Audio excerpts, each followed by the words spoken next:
Revealed in upcoming episodes of this program are the contents of a recently unearthed repository classified by the secret government, the Phenomenon Archives.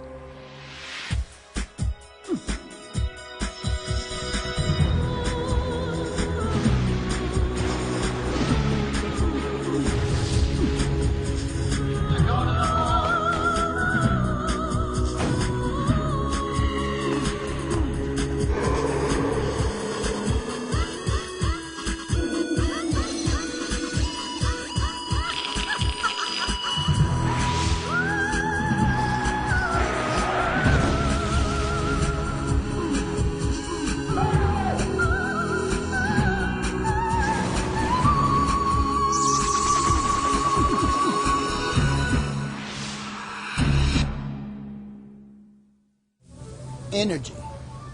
Without it, the world economy would grind to a catastrophic halt. In the 20th century, wars have been waged over fossil fuels.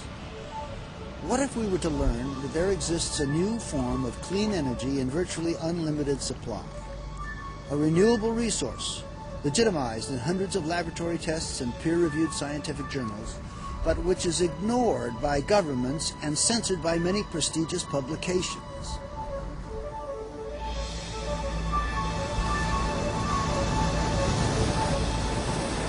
Water.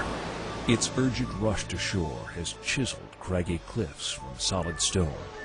It is home to the great animals of the sea and is the stuff of which 60% of the human body is composed. Over 2/3 of our world's surface is covered with this life-sustaining substance. Yet to this day, many aspects of water remain a mystery.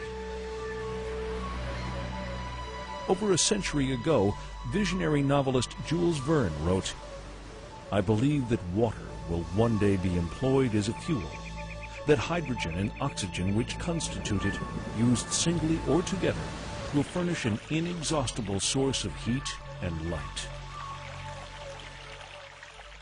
On March 23, 1989, Jules Verne's prophecy of a world powered by water rose upon the landscape of popular culture.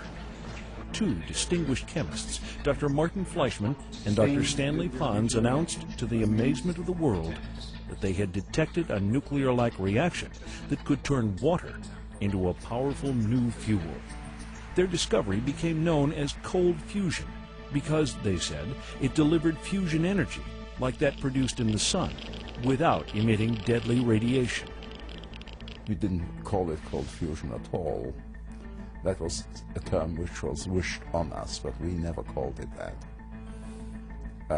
We felt the processes had to be nuclear to account for the high levels of the energy. In answer to their claim, the Department of Energy quickly assembled a review panel, headed up by Dr. John Huizenga.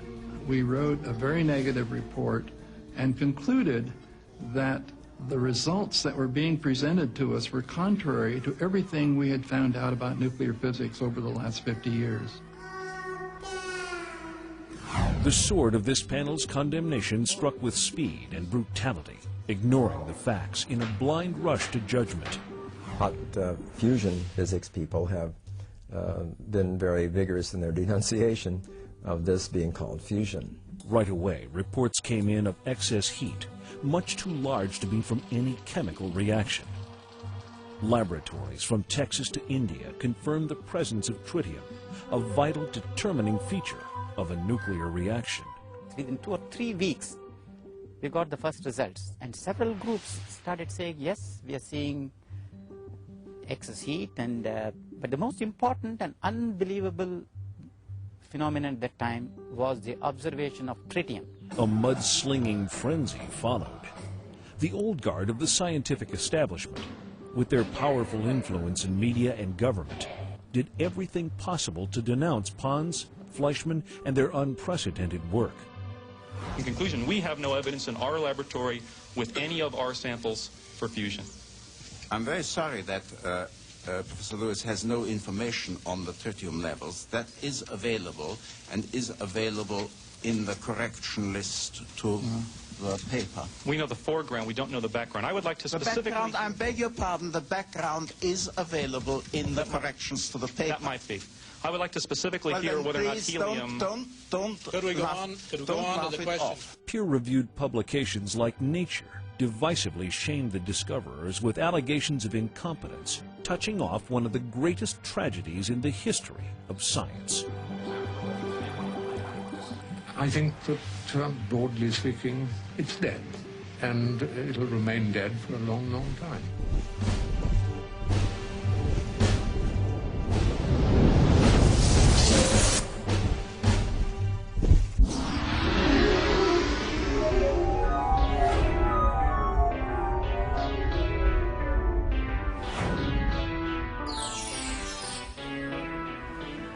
This was a discovery perhaps as significant as the Wright brothers' first flight at Kitty Hawk.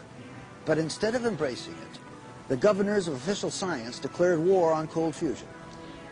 Was the promise of cold fusion too good to be true? Or was it trampled on by closed-minded, greedy power brokers whose special interests outweighed the public good? Hydrogen and oxygen, the components of water, are two of the most reactive elements on Earth.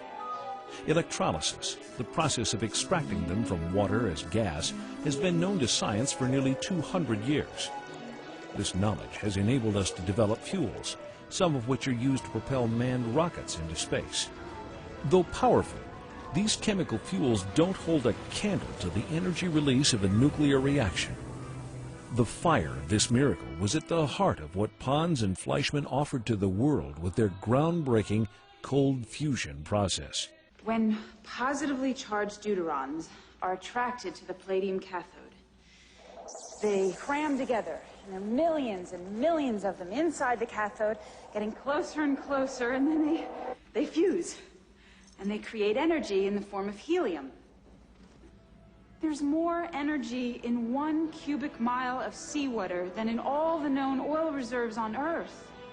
I mean, you could drive your car 55 million miles on a gallon of heavy water. Even the end of pollution. Hollywood's starry-eyed version of energy from water seems the stuff of fantasy. And while it is true that a definitive theory describing the effect has eluded scientists, former chief science writer for MIT, engineer Dr. Eugene Maloff, has assembled the evidence that takes the illusion out of cold fusion.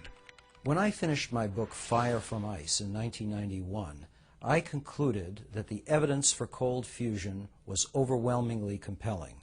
Today, we can no longer say that the evidence is overwhelmingly compelling. It is now 100% certain. Dismissed early on by carpers and critics, the field of cold fusion is very much alive. Energy-producing devices exist today that seem to defy the conventions of modern science. We're getting nuclear energy output without the nuclear radiation byproducts. If an atom were a huge athletic stadium, at its center would be a nucleus the size of a pea.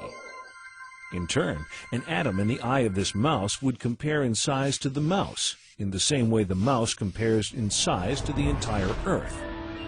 This comparison is characteristic of the monumental challenge faced by scientists worldwide in their effort to unravel the riddle of the cold fusion effect. Our critics would say that the problem with cold fusion is that there is no theory to describe it. The problem is completely different. The problem is that there are far too many theories which purport to describe the same set of observations, and no more than one of these theories can be correct. Fusion takes place when the nuclei of two atoms, usually hydrogen, collide and fuse together, releasing vast amounts of energy. Prevailing theories suggest that this can only happen at extreme temperatures like those found on the Sun or in a nuclear blast. Experimental reactor facilities like the Jet Plasma Hot Fusion site in England have attempted to replicate the fusion process of the Sun for decades. Because current technology demands that more energy has to be put into a reaction than comes out, it hasn't been economically viable. However, Stanley Pons of the University of Utah and Martin Fleischmann of the University of Southampton claimed that they could create a fusion reaction at room temperature and make fusion energy a reality with the potential of making uncounted billions of energy dollars. Scientists at hot fusion facilities like Princeton and MIT, seeking to replicate solar fusion, have received untold billions for the building of magnetically ringed tokamak reactors.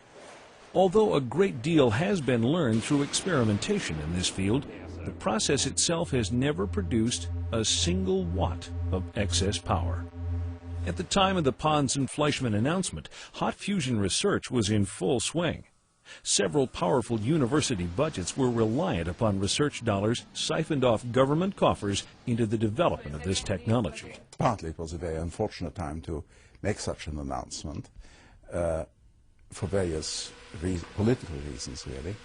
The situation in the United States, the situation with regard to the program in hot fusion. That was against it, but also, of course, was the fact that we were not ready to make such an announcement. Cold fusion violates most of what I was taught in nuclear chemistry. Once you see it happen in front of you, in your own apparatus, it's pretty convincing that there's a reality, and that's what I base my continued interest on. Since Pons and Fleischmann were both well aware of the pitfalls of premature publicity, why would they bypass the accepted conventions of the peer review system and announce their discovery through the media? I was thinking, these guys are no fools. They know what they're doing. These are good scientists. Prior to the 1989 announcement, Stephen E. Jones, a physics professor at nearby Brigham Young University, learned of Pons and Fleischmann's work through an informant at the DOE. In a flagrant example of shameless opportunism, Jones insisted on going public quickly with his comparatively much less clear results. Disparaging the excess heat claims of Fleischmann and Pons, Jones' announcement would have effectively prevented the two scientists from patenting their process, a process they had developed on their own over long years of research. On the advice of university attorneys, Pons and Fleischmann, feeling their backs to the wall, reluctantly delivered their work to public scrutiny. Though their discovery posed a very clear challenge to the energy industry, it was the scientific community, mostly physicists, which raised the specter of doubt and wrongdoing. This experiment hasn't been reproduced by any national laboratory or any university yet without a good football team.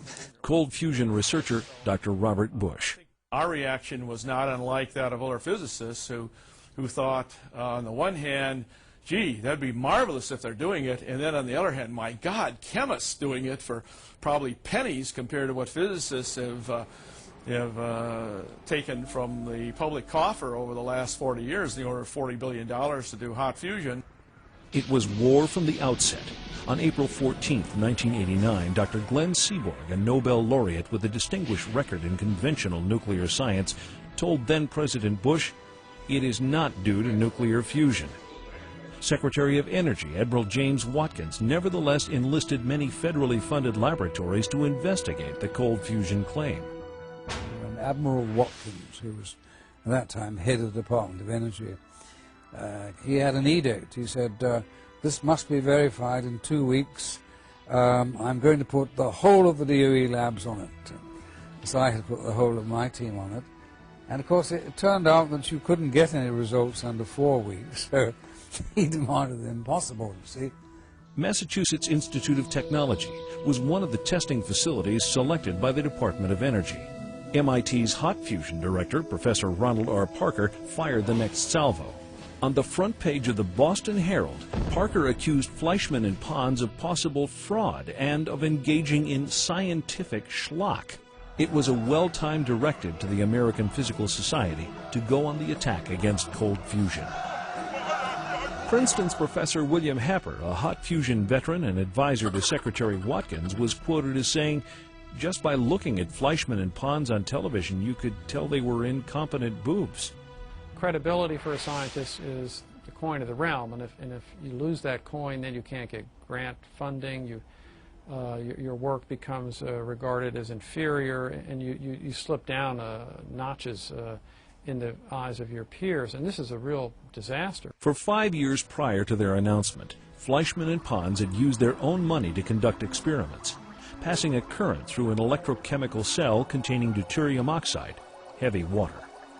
One of the electrodes in the cell was made of the precious metal palladium. The electrical current separated out individual deuterium atoms and forced them to pack tightly into the palladium cathode. What happened next remains a mystery. Whether it was nuclear fusion or something else, the heat energy that came out of that little jar was thousands to millions of times what could be explained by any known chemical reaction.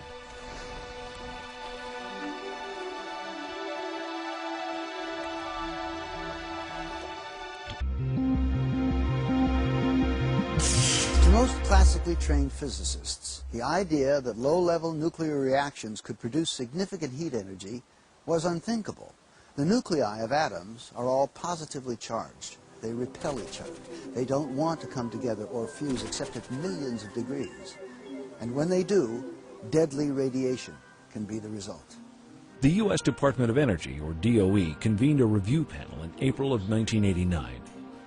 Dr. John Huizinga, an early cold fusion critic, was assigned to a chair position, though his bias against cold fusion was well known. Huizinga claimed cold fusion was nonsense and advised authorities against a formal investigation. By mid-July, the DOE panel had completed their damning report. Earlier in this century, a very distinguished chemist by the name of Irving Langmuir defined pathological science as the science of things that aren't true. And I have labeled my book, Cold Fusion, the scientific fiasco of the century, simply because there's no experimental evidence at this point that any nuclear reaction products have been formed. Therefore, the claim that cold fusion is a nuclear reaction process without a commensurate amount of nuclear reaction products is simply pathological science. But 10 years of results from successful experiments support another conclusion. There are thousands of papers that have already been published on cold fusion showing the evidence for the excess heat, the nuclear products, including helium, tritium, low-level neutrons. But at the same time, we have the establishment of physics and the establishment of science, for that matter, totally ignoring this and, in fact, mocking it. Very quickly, I realized that cold fusion was going to be the world's best example of pathological science. The criticism of pathological science is one which has quite frequently been leveled at unusual investigations, which admittedly sometimes are at fault. However, there is also the situation that people will criticize a field long after they should really have given up. And that is pathological criticism. They just get trapped in a situation. They have made a criticism. They have to maintain that criticism against all the evidence. After decades of painstaking observation through his own homemade ground glass lenses, the Dutch janitor Antony Leeuwenhoek opened our eyes to the realm of microbiology in the year 1675. The world of science, however, continued to thumb its nose at the field for nearly 200 years, ridiculing the work of men like the great Louis Pasteur.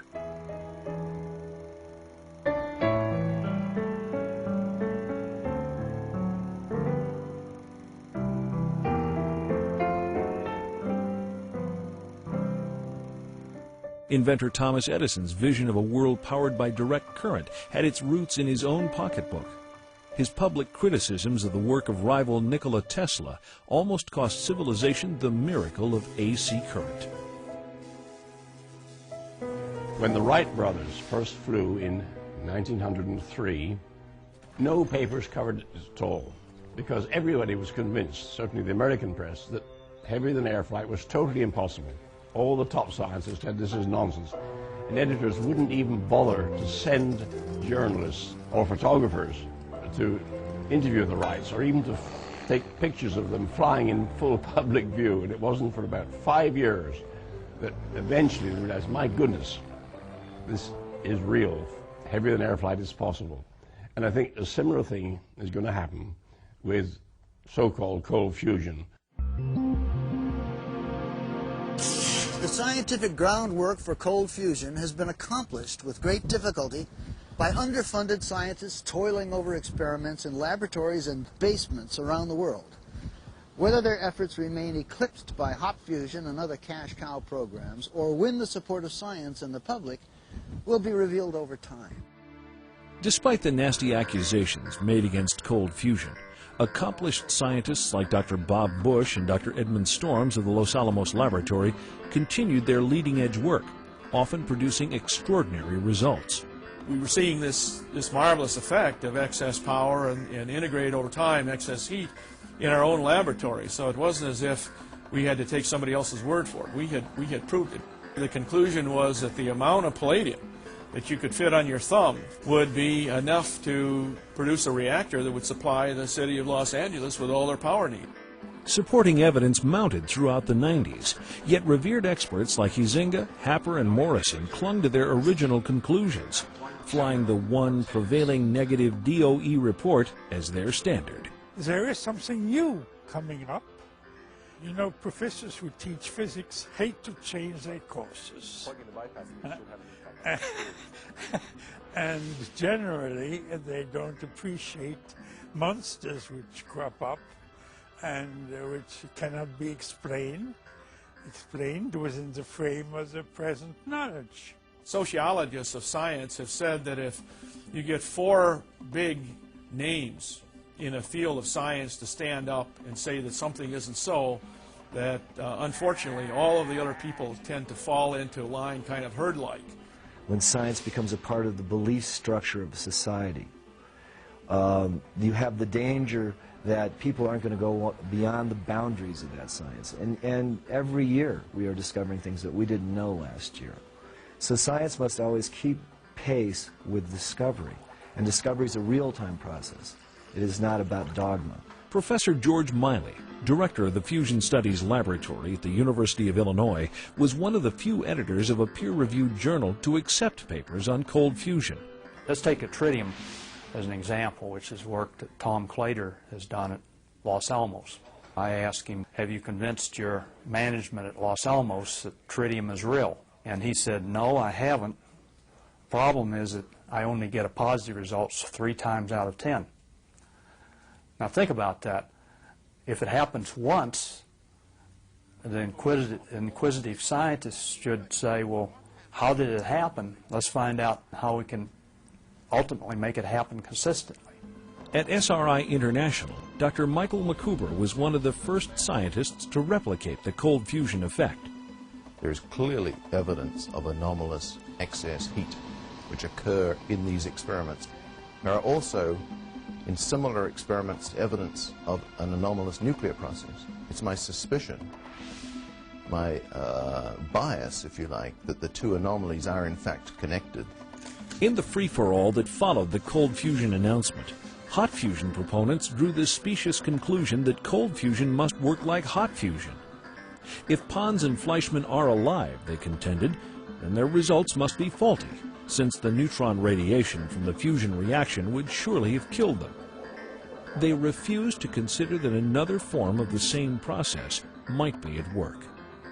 In the years that have followed, the cold fusion process has repeatedly produced not only heat energy, but also nuclear byproducts such as tritium and the ash from a nuclear reaction, that all-important indicator of nuclear fusion, helium.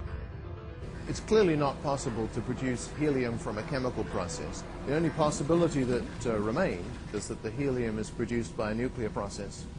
If the helium is produced by a nuclear process, then necessarily there will be an associated release of heat. Basically, we were just trying to find out when we had excess heat, would there be helium present in the sample? And when there was no excess heat, we would find no helium present. 8 times when we had excess heat, we found helium. We ran controls 6 times when there was no excess heat, there was no helium. Were the alleged negative findings of MIT and Caltech what soured science and the public to the cold fusion claim? Pons and Fleischmann had, after all, breached scientific etiquette by going public first, instead of through the accepted channels of the peer-reviewed system. Data should be published in the most reputable of scientific journals. It should not be published first in the newspapers. It should not be disseminated through the popular media until, in fact, the information can be replicated.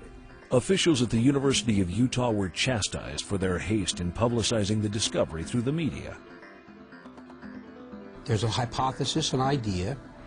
The idea is tested in the laboratory. It's written up in a journal. It undergoes peer review, which means people, experts in the field, look at that information. They test its validity. They ask questions about its validity. Then it's published in the journal. Then, of course, the scientific community reads it. Then the scientific community tries to test, can they repeat this experiment? Indeed, data affirming vital aspects of the discovery was published in reputable journals. But the presiding agenda of official science, the science of money and politics, drowned the truth in accusations of impropriety and outright fraud. When it was first said by Fleischmann and Pons that cold fusion existed, this went all the way up to the President, and the President appointed a special committee of 22 excellent scientists to investigate it. And these scientists announced that they were going to U-turn to other laboratories to try and see what was happening. But every time they went to this laboratory, by some miracle, none of the cells worked at this time.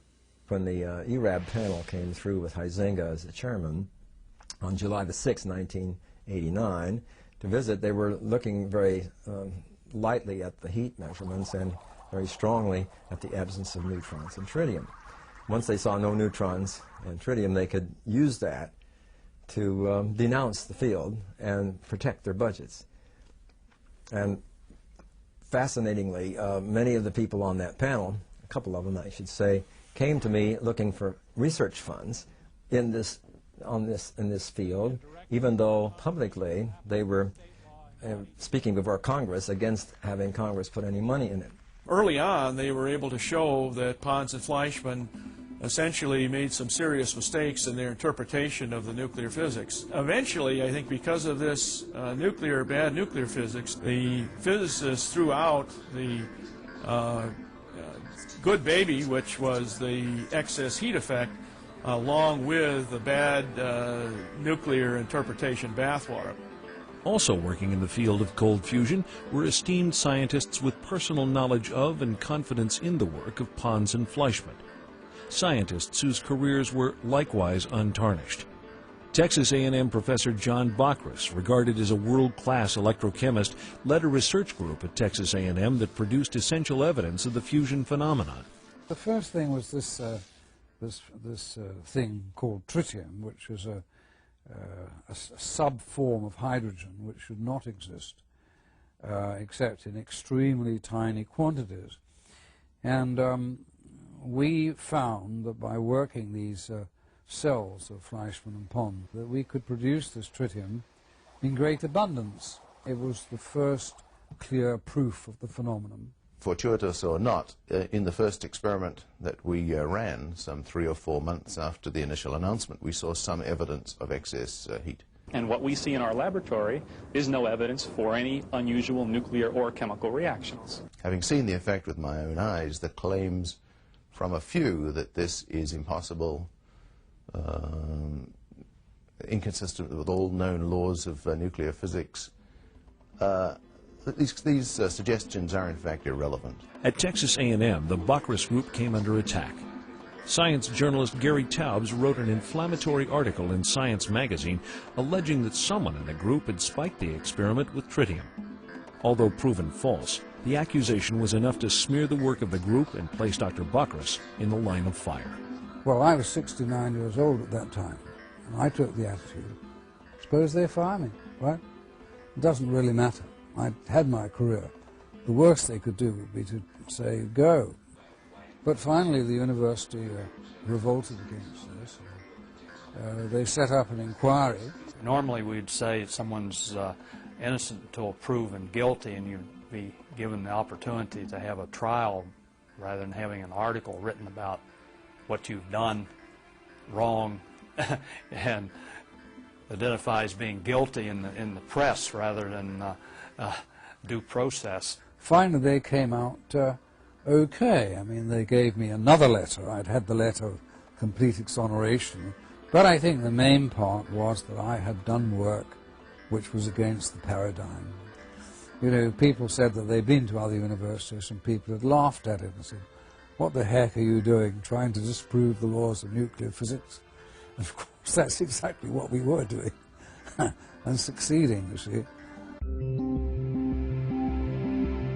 With government labs like Los Alamos and universities around the world confirming the presence of excess heat in nuclear products, why the continued debate? Why do influential skeptics still insist that nothing unusual is going on? What would motivate such blatant distortion of the facts? Today, scientists must live in a world run by finances, and not only to maintain the good life for themselves, but also to stock their labs. Getting more money has become more vital to scientists, or as vital to scientists as the research itself. MIT's Hot Fusion Center, a federally funded facility, was among the loudest voices to disparage the work of Pons and Fleischmann. Ironically, upon re-examination of their results, disturbing inconsistencies appeared. MIT's raw data provided clear evidence of excess heat, but in MIT's official report, the graph was altered to reflect no excess heat. Engineer Dr. Eugene Maloff, chief science journalist at MIT, resigned in protest. That's what I thought originally. In the case of MIT, it was a disaster. These people, before even analyzing their calorimetry data, held a party for the death of cold fusion. And then they manipulated the data to make a positive result look negative. Their results don't prove cold fusion, but they certainly had a positive result. It's complete nonsense, utterly ridiculous and without foundation, and any allegations along those lines, I believe, are made by people that don't understand how measurements are made. An official investigation of the fraud was requested. MIT President Charles Vest, concurrently a member of the White House Advisory Panel for the Funding of Hot Fusion, conducted an investigation that was a sham. MIT's Hot Fusion Lab, the very facility which concocted the damning evidence that helped kill government funding for cold fusion in the U.S., went on to receive massive federal funding for its own hot fusion research.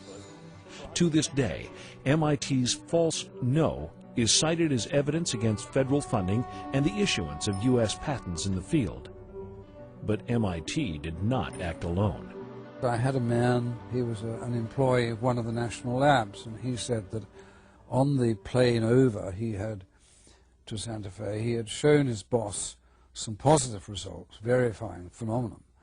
And his boss had told him that if he presented those results, he'd be fired.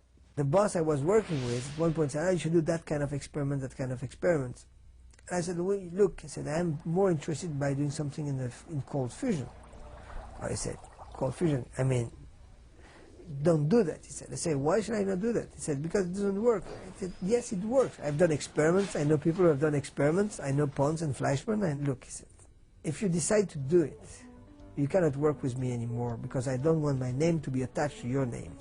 With congressional funding dead, Fleischmann and Pons moved to France to carry on their research. By 1992, we had video recordings of intense energy release.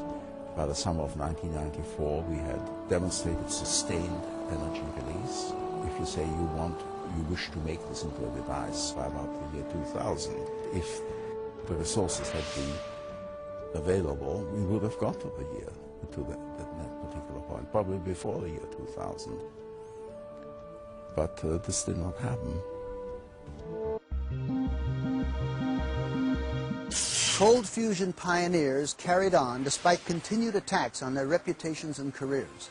By 1999, 8 international conferences had been held with several thousand technical papers published in peer-reviewed journals worldwide.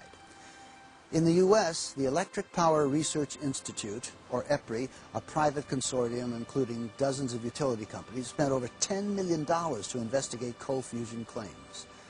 In its final report, EPRI concluded, quote, definite evidence of nuclear reactions were detected. But with the federal funding out of the picture, proponents of cold fusion had to look elsewhere to continue their revolutionary science. In the mid-90s, the government of Japan funded a cold fusion program called New Hydrogen Energy.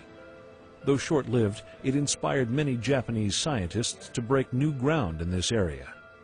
The governments of Italy and France funded research, and many private startups in the U.S., convinced of the commercial potential of the process, began securing related patents, while carefully avoiding the stigma of being tagged cold fusion. Over the last decade, independent inventors have developed cold fusion devices that have at first glance seemed promising, only to fall short when examined by qualified scientists. But what if a cold fusion device did exist that produced excess heat consistently before trained independent eyes? Clean Energy Technologies of Sarasota, Florida, has already brought scientific demonstration cells to market. Using ordinary water and tiny metal-coated beads, they claim their Patterson power cell has produced up to 1,000 times the input power. Motorola sponsored a test of this cell wherein 20 watts of heat were produced for 11 hours. This heat continued even after the tiny input electricity was turned off. They start producing excess heat almost right away, By the time we do the measurements, there's already excess heat. While carefully avoiding being called cold fusion, Dr. Randall Mills of Blacklight Power in New Jersey has attracted substantial funding, creating a company positioned to be a leading manufacturer in the new energy age. Some of our better experiments with the electrolytic cell have generated as much as 1,000% excess heat. For example, if we put 1 watt into the cell, we will get 10 watts out. This vessel is sitting here making, as we watch, helium-4, and the temperature is 215 degrees centigrade. This is the key. You change this just a little bit, and it doesn't work at all. Now, this is a very novel concept that you can have a nuclear fusion occur at 215 centigrade and 1 atmosphere pressure. The temperature record quite clearly indicates in these experiments, as it does in Les Case's experiment, that there is an unexplained source of heat, and the magnitude of that source of heat is approximately the right value to account for the observed helium. So inside this vessel now for 6-7 weeks, we have had deuterium fusing to helium-4 and given this excess temperature of about 35 degrees centigrade, which is big, a really big effect. The technology of catalytic fusion developed by Dr. Les Case is one of the most extraordinary developments we have in the cold fusion field. He has excess heat, massive excess heat, and also helium-4 production, the very nuclear ash that the opponents of cold fusion demanded in the early days. It appears as though he is very close to having a self-sustaining device that will keep hot by itself, generate steam, hot water, perhaps electricity, before much longer. Alchemy, the idea that lead can be turned into gold, was always considered a medieval myth. While modern science has proved that transmutation of elements is possible, the process is far too costly to be practical. Yet as early as 1992, scientists experimenting with cold fusion observed in their spent cells small amounts of metals like copper, silver, and zinc that simply shouldn't be there. Kevin Wolf, a nuclear physicist incidentally, made many measurements of tritium. Then he got some even more astonishing results as early as '92, which were these transmutational results, the metal forming another metal inside the electrode, you see, which was super anti-paradigm. You know, there's that dreadful word alchemy, which we mustn't use, but it was a form of that in a way, that it was creating new metals, you see. Tadayoshi Omori and Tadahiko Mizuno of the Hokkaido University in Japan produced volumes of data documenting the production of metals from iron to platinum. Along with these, consistently, came the production of excess heat energy. The potential environmental benefits of this technology are awesome. Companies like SETI, Trenergy, and the Cincinnati Group are developing ways to solve the world's radioactive waste problem, changing radioactive materials into some other form of harmless metal. In 1999, developments in this area prompted the DOE to award a research grant to Professor George Miley of the University of Illinois. However, within days of the grant announcement, the ever-vigilant critics of cold fusion science attacked Miley's work and killed his funding. On the secret panel set up to repeal the grant was the ardent enemy of cold fusion science himself, Dr. John Huizinga. Nuclear energy was once a laboratory curiosity. So let's assume that these devices can be developed. The future is then almost unlimited. It could be the end of the fossil fuel age, the end of oil and coal, and the end, incidentally, of many of our worries about global pollution and global warming. While the environmental challenges faced by the U.S. often make front-page news, the pollution problems encountered by third world nations and countries relying exclusively on fossil fuels fare much worse. 2/3 of the cities has problem in pollution, and 1/3 of the land of my country is damaged by the acid rain. The 80% of the power energy source is from coal. We have 1.2 billion population, and we anticipate it will be 1/2 or more billion in the middle of next century. We consume 1 ton of the coal per capita. So if we increase our power consumption by a factor of 3, then we will burn about 5 billion tons of coal in the middle of next century. What is the ultimate potential of cold fusion technology? It has been estimated that 250 miles of coal cars could be replaced with as little as 1 pickup truck full of heavy water. The daily waste from a 1,000 megawatt cold fusion plant would be approximately 150 grams of helium, which is harmless compared to some 30,000 tons of carbon dioxide, sulfur dioxide, and other wastes produced by a comparable fossil fuel plant. What I like about cold fusion is it is different from thermal power, hydroelectric power, or nuclear fission power because it is potentially small and the investments required are much smaller, and hopefully it can be mass produced by industry, and this completely changes the whole concept of power generation, distribution, consumption. I think the electric power grid will absolutely wither away. I think automobiles, trucks, trains, planes, all forms of transportation will use this new powerful energy source. The writing is on the wall. The fossil fuel age is about to end. Every day, the burning of fossil fuels contributes to the destruction of our environment, while the breakthrough discovery of a totally clean, virtually unlimited energy source languishes in obscurity. It's history in the making, what we're living here. I mean, I couldn't dream of a situation like that. Despite a decade of experimentation and a body of indisputable evidence, the gatekeepers of official science continue to deprive us of a technology we so desperately need to be proper stewards of our world.